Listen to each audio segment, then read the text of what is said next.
الحمد للہ رب العالمین، الصلاۃ والسلام علی رسولہ الکریم وعلی آلہ واصحابہ اجمعین الی یوم الدین، اما بعد، فاعوذ باللہ السمیع العلیم من الشیطان الرجیم، بسم اللہ الرحمن الرحیم۔ عن ابی ہریرہ رضی اللہ عنہ قال قال رسول اللہ صلی اللہ علیہ وسلم: من یرد اللہ بہ خیرا یصیب منہ، رواہ البخاری۔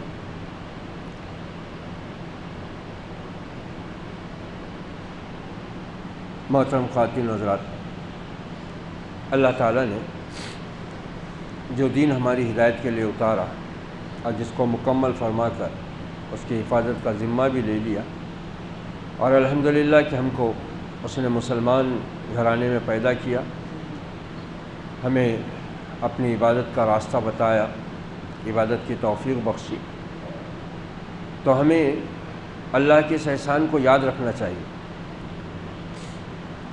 ورنہ ہم دیکھتے ہیں دنیا میں کتنے پڑھے لکھے لوگ ہیں جن کو اللہ نے جسم کی طاقت دیا ہوا ہے، مال و دولت دیا ہوا ہے، سب ہے، بڑے بڑے انجینئر ہیں، بڑے بڑے کارنامے انجام دے رہے ہیں، بڑے بڑے ڈاکٹرز ہیں، بڑے بڑے کارنامے انجام دے رہے ہیں۔ آدمی کا دل پورا باہر نکال کے آپریشن کر کے پھر لگا دے رہے، دماغ پورا کھوپڑی کھول کے دماغ باہر نکال کے پھر اس کو لگا دے رہے، بہت بڑے بڑے کام ہیں۔ مگر اتنے احمق، اتنے جاہل کہ اتنے بڑے بڑے انجینئروں اور ڈاکٹروں کے آفس میں دیکھو مورتیاں رکھی ہوئی ہیں، تصویریں لگی ہوئی ہیں، اور وہ اتنا پڑھا لکھا بیوقوف اس کو ہار چڑھا رہا ہے، اس کے آگے ہاتھ جوڑ رہا ہے۔ اللہ تعالیٰ نے فرمایا کہ یہ بہت احمق ہیں، یہ مشرک بہت احمق ہوتے ہیں۔ ہم کو سوچنا چاہیے یہ چیز بھی۔ ہم خالی کافروں سے نفرت کرتے ہیں، حالانکہ ہم کو ان سے نفرت کا حکم نہیں ہے، ان کے کفر سے نفرت کرنے کا حکم ہے، اور ان کو دین کی بات پہنچانے کی ہم کو ذمہ داری دی گئی ہے۔ ان سے اچھی طرح پیش آؤ، ان سے اچھا سلوک کرو، ان کے ساتھ معاملے میں ایمانداری برتو، ان کو اپنے اچھے اخلاق سے اسلام کی طرف بلاؤ۔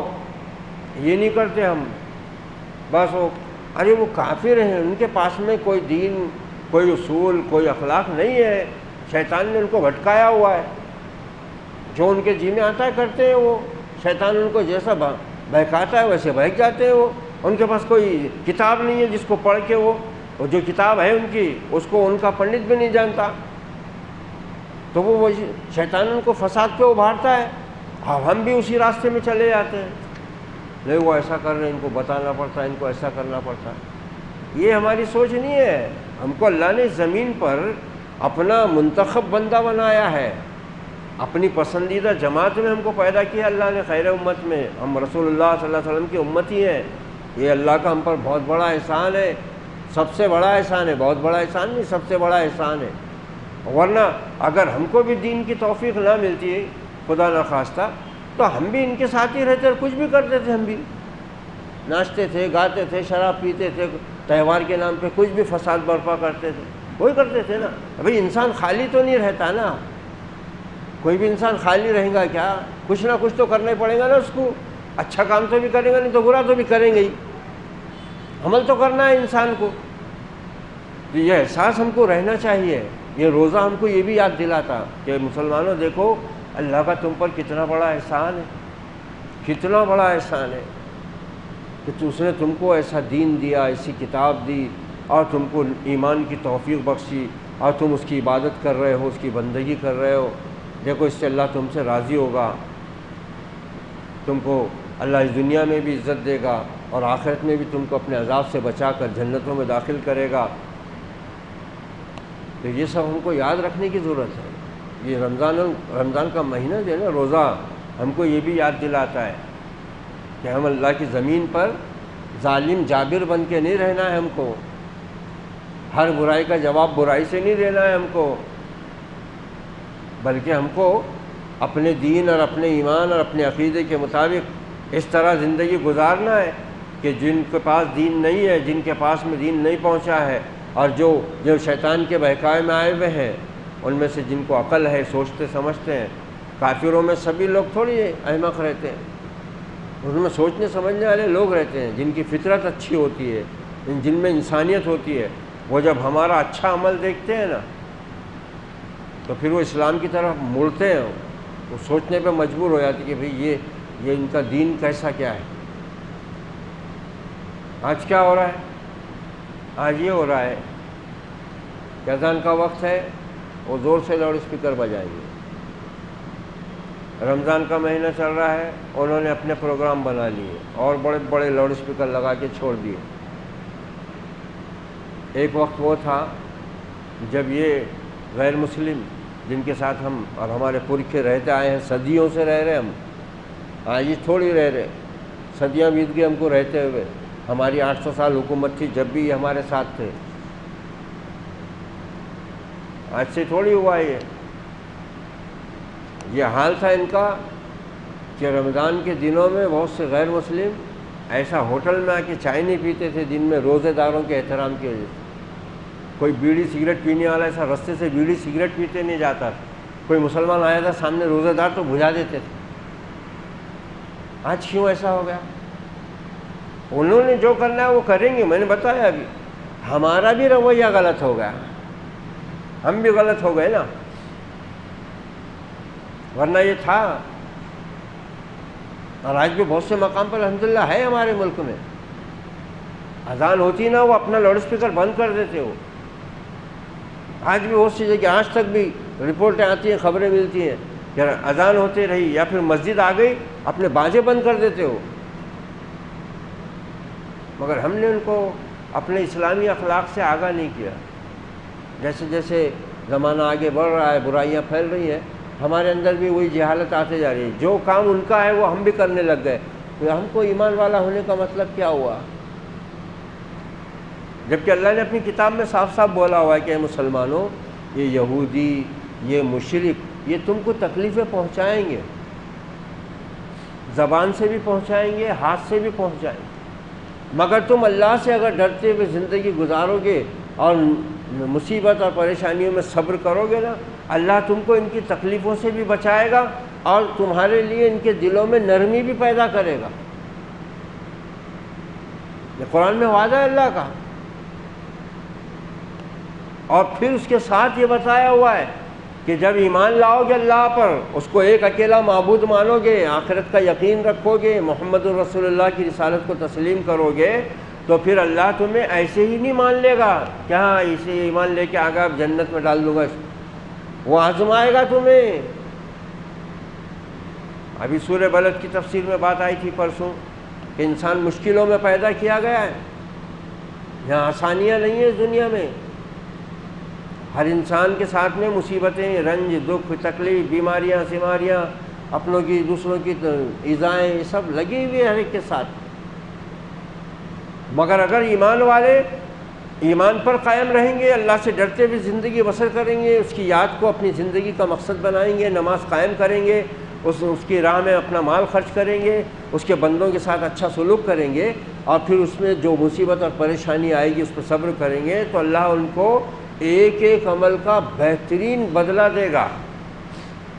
بہترین بدلہ دے گا، دنیا میں بھی دے گا، آخرت میں بھی دے گا. یہ تو ہونا ہے. تم یہ نہیں سمجھنا کہ تم ایمان والے ہیں، نماز و روزہ کر رہے، قرآن شریف پڑھ رہے، درس دے رہے، یہ کر رہے تو تمہارے اوپر کوئی پریشانی نہیں آئیں گی. نہیں، پریشانی تو آنا ہے. اور کیوں آنا ہے معلوم ہے؟ رسول اللہ صلی اللہ علیہ وسلم فرما رہے ہیں، قرآن میں تو بیان نہیں کیا اللہ نے کہ ہم آزمائش کریں گے تمہاری، لیکن اللہ کے رسول نے دیکھو کتنے واضح انداز میں ارشاد فرمایا. حضرت ابو ہریرہ راوی ہیں اور بخاری شریف کی روایت ہے. حضرت ابو ہریرہ رضی اللہ عنہ سے روایت ہے، دیکھو ہم کیا سمجھتے اور ہمارا رب کیا چاہتا ہے. ہم کو اللہ کے نبی نے خبر دی ہے.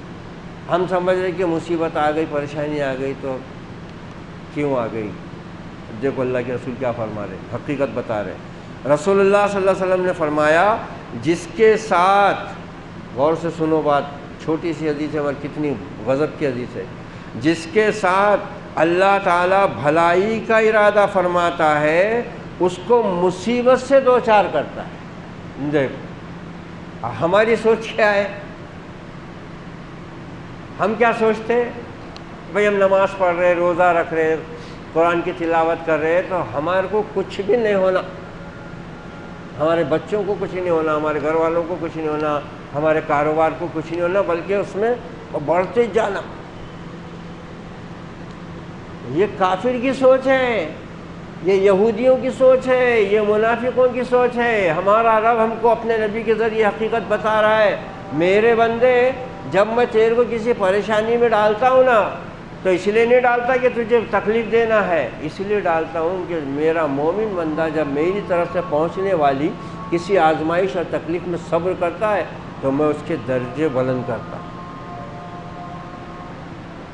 میں اس کے درجے بلند کرتا ہوں، اور اس کی آخرت کا میں جو انعام ہے وہ خوب بڑھاتا ہوں۔ دیکھو دیکھو کتنا بڑا اجر ہے۔ اگر ہم یہ سمجھ لیں کہ یہ اللہ کی مرضی ہے، ہاں ہم کو اپنے طور پر احتیاط برتنا چاہیے، اللہ سے عافیت طلب کرنا چاہیے، مصیبت اور آزمائش مانگنا نہیں اس سے، بلکہ اس سے آزمائش، یہاں تک کہ آپ نے فرمایا کہ دشمن سے جنگ کی تمنا بھی مت کرو، کیونکہ جنگ کوئی اچھی چیز نہیں ہے۔ جب جنگ میں ہاتھ پاؤں کٹتے ہیں، دھڑ اڑتے ہیں، پھر پتہ چلتا ہے، لہذا جنگ کی تمنا مت کرو۔ ہاں جب دشمنوں سے جنگ ہو جائے تو پھر ہمت مت ہارو، پھر پیٹھ مت دکھاؤ۔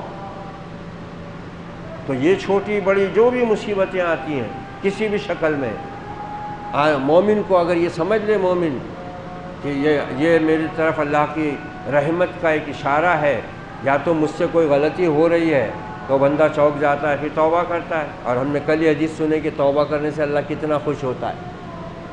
یا پھر بندے کا گناہ نہیں ہے مگر پھر بھی اس کے ساتھ کوئی مصیبت پریشانی لگی ہوئی ہے، تو وہ اللہ کی رضا پر اپنے کو راضی رکھے اور یہ بولے کہ پروردگار تو جس حال میں بھی رکھے بہتری کے ساتھ رکھ، تو پھر انشاءاللہ اس کو اللہ تعالیٰ نہ بے آسرا چھوڑے گا، نہ زیادہ دیر پریشانی میں رکھے گا، اس کی مصیبت پہ ہٹائے گا، اس کو اجر بھی دے گا،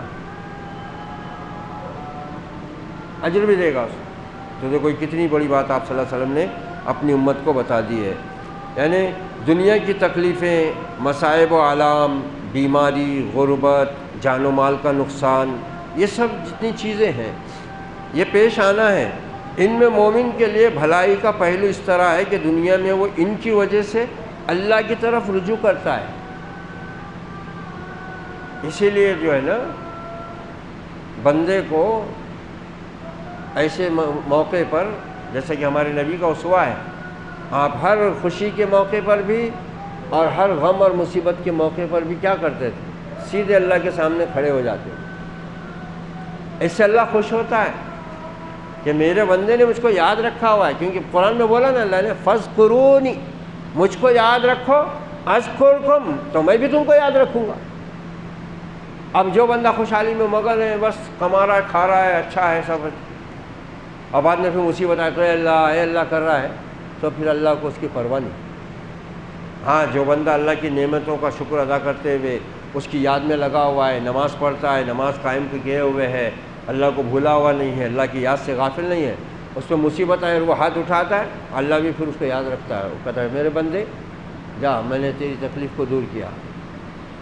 تو یہ دنیا کا نظام ہے، اس واسطے اللہ کو یہ چیز پسند ہے، تو یہ اور مومن کو پسند کرتا ہے، وہ ایمان والوں کو پسند کرتا ہے نا، کافروں کو پسند نہیں کرتا۔ ان اللہ لا یحب الکافرین، اللہ کافروں کو نہیں پسند کرتا۔ ان اللہ یحب المحسنین، اللہ نیک لوگوں کو پسند کرتا ہے، اور جب نیک لوگوں کو پسند کرتا ہے تو اللہ چاہتا ہے کہ اس کے نیک بندے اس کی طرف زیادہ آئیں، بار بار آئیں، اس سے وہ مصیبت ڈالتا ہے، اور ان کی وجہ سے، اور پھر اوپر سے ان کے گناہ معاف ہوتے ہیں۔ اسی لیے آخرت کے نقطہ نظر سے بھی یہ مومن کے لیے ایک بہت بڑی اللہ تعالیٰ کی رحمت ہے۔ ایک اور حدیث ہم سن لیتے ہیں، جس میں یہ بتایا گیا ہے کہ اگر پریشانی زیادہ ہی ہو جائے تو دعا کیسی مانگنا۔ بہت سے لوگ دعا مانگتے ہیں اللہ ایسی زندگی سے تو موت دے دے، یہ بہت خطرناک بات ہے، کفر ہے، یہ ناشکری ہے، یہ اس کا بھی علاج ہے۔ دیکھو نبی اکرم صلی اللہ علیہ وسلم، لاکھوں کروڑوں اربوں درود و سلام ہو اس نبی مکرم کی ذات والا پر، جس نے اپنی امت کو ایسی ایسی ہدایتیں دے دیں، ایسا مکمل دین دے دیا، کہیں پر خالی نہیں چھوڑا آپ نے کہ میری امت کہیں بھی اللہ کی ناراضگی کا اور اس کے غضب کا شکار نہ ہو، بلکہ میری امت وہ تمام کام جان لے، وہ تمام راستے بتا دیتا ہوں میں اس کو، جس پر وہ چلے گی، وہ کام کرے گی، تو میرا رب اس کو دنیا میں بھی اپنے حفظ و امان میں رکھے گا اور آخرت میں بھی اپنی رحمت کے سائے میں اٹھائے گا انشاءاللہ۔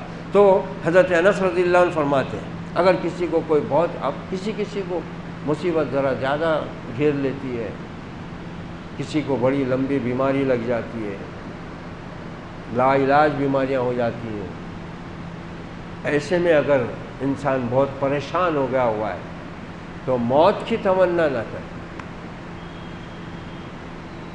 موت کی دعا نہ مانگے۔ کیا مانگے گا وہ؟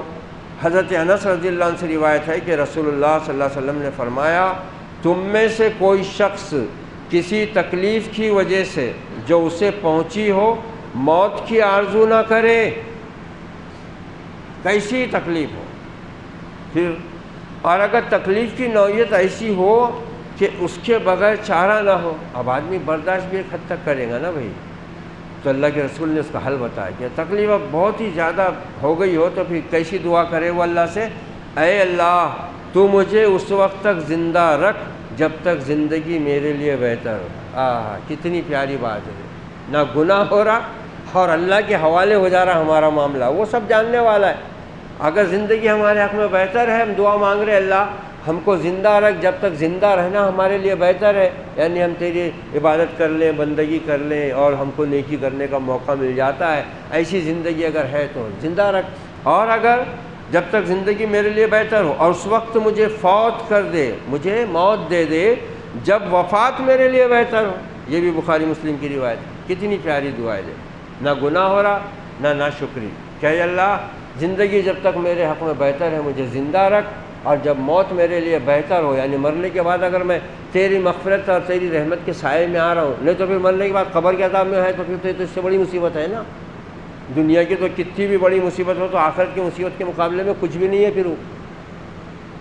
اس واسطے یہ ہم کو ہمیشہ یاد رکھنا چاہیے کہ ہم مسلمان ہیں، اللہ نے ہم کو دیکھو ہر چیز میں ہمارے لیے بھلائی رکھی ہے، اللہ ہمیں بہتر زندگی عطا فرمائے اور بہتر موت عطا فرمائے۔